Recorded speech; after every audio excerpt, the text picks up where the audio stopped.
18,000 श्लोक, पहिला श्लोक 64 अक्षरांचा. श्रीमद भागवताचा पहिला श्लोक आहे. सर्वांनी हात जोडून बसायचे. एक श्लोक आपल्या कानावर जरी गेला तरी भागवत अमृत आहे, श्रोतेजनो, मोक्ष देणार आहे. 64 अक्षरांचा पहिला स्वर्ग. काय म्हणालेत व्यास महाराज?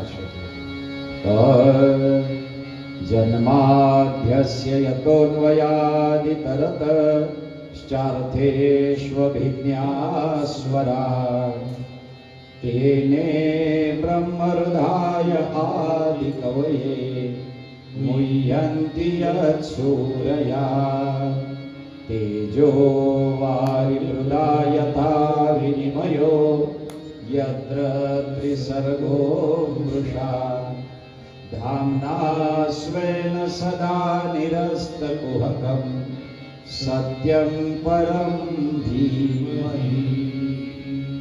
श्रीमद भागवताच्या प्रथम श्लोकामध्ये जो शेवटची अर्धाली आली आहे याला सत्यम परम धीमहि एवढं म्हटलंय. भागवतात भगवंताला सत्य म्हटलंय.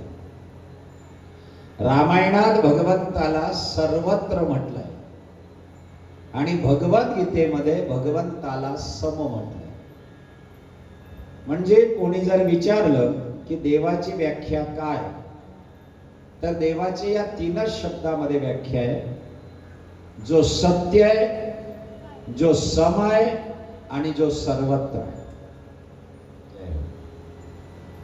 देवा इतकं सत्य या जगामध्ये दुसरं कोणी नाही. विज्ञानाला कितीही पुढे जाऊ द्या, कितीही फॉर्म्युले शोधू द्या, पण विज्ञान एका सूत्रावर आहे. परमात्मा का कोई सूत्र नाही. मीराबाईला वेगळ्या पद्धतीने मिळाला, तुकोबांना वेगळ्या पद्धतीने मिळाला, ज्ञानोबांना ज्ञान साधनेतून मिळाला, माझ्या वैराग्य संपन्न तुकोबांना वैराग्यातून मिळाला, एकनाथ बाबांना आणि भक्ती मार्गातून मिळाला, नामदेव रायांना प्रेम साधनेतून मिळाला, तर मीराबाईने पतीचं नातं जोडून त्याला मिळवलं. असं सूत्र नाही की भगवान या सूत्राने प्राप्त होईल. पण विज्ञानाकडे जर बघाल तुम्ही तर विज्ञान सूत्रावर अवलंबून. त्याची काही सूत्र आहेत ती पाठ केल्याशिवाय विज्ञान पुढे जाणार नाही. भगवान के लिए कोई फॉर्म्युला नाही. आणि याचं उत्तर बघायचं असेल तर भर्तृहरीने 3 शतक लिहिली. शृंगार शतक, नीती शतक आणि वैराग्य शतक. हे 3 शतक भर्तृहरीने लिहिले. त्याच्यातल्या नीती शतक आपल्या वैराग्य शतकामध्ये एक श्लोक आलेला आहे की माझा भगवान कशाने मिळत नाही. व्याधस्या चरणम ध्रुवस्य च वया ज्ञानम गजेंद्रस्य किम का जातीर विदुरस्य यादवपते रुग्रस्य किम पौरुषम कुब्जाया कमनीय रूपमधिकम किम तत्सुदाम्नो धनम भक्त्या तुष्यतु केवलम न तु गुणैर भक्ती प्रिय श्री हरी. भर्तृहरी म्हणतो सौंदर्यवानाला भगवान मिळाला असं जर सूत्र केलं तर कुब्जेला कुठे सौंदर्य होतं. धनवानाला भगवान मिळतो असं जर म्हटलं तर सुदामाकडे कुठे धन होतं. बुद्धिवानाला भगवान मिळतो असं जर म्हटलं तर गजेंद्राकडे कुठे बुद्धी होती. बरं तुम्ही म्हणाल की दुष्टाला भगवान मिळत नाही असं जर म्हटलं तर मग व्याधाकडे कोणतं आचरण होतं. नुसतं बेलाच्या पानावर बाण मारून गर्भवती हरणीला मारायचा ज्याचा विचार होता ते बेलाचं पान महादेवावर पडून त्याला भगवान मिळाला. म्हणजे भगवान असूत्र आहे, लक्षात ठेव. म्हणून तो कळणं कठीण आहे. परमात्मा मिळायचं जर एक स्पेशल सूत्र राहिलं असतं तर त्या सूत्राने आतापर्यंत जसं गणिताचं सूत्र आहे a plus b bracket square is equal to a square plus 2ab plus b square. एक फॉर्म्युला कॉन्स्टंट आहे, त्याच्यावर हजारो गणित सोडता येतात. असा फॉर्म्युला जर देवाबद्दल राहिला असता तर इथे प्रत्येक श्री मीराबाई राहिली असती आणि प्रत्येक पुरुष ज्ञानोबा राहिला असता.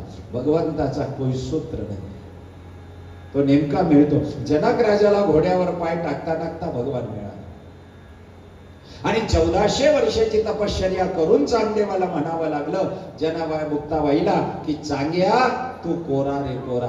1400 वर्षात चांगदेवाला जो मिळाला नाही तो जनक राजाला घोड्यावर पाय टाकता टाकता कळाला.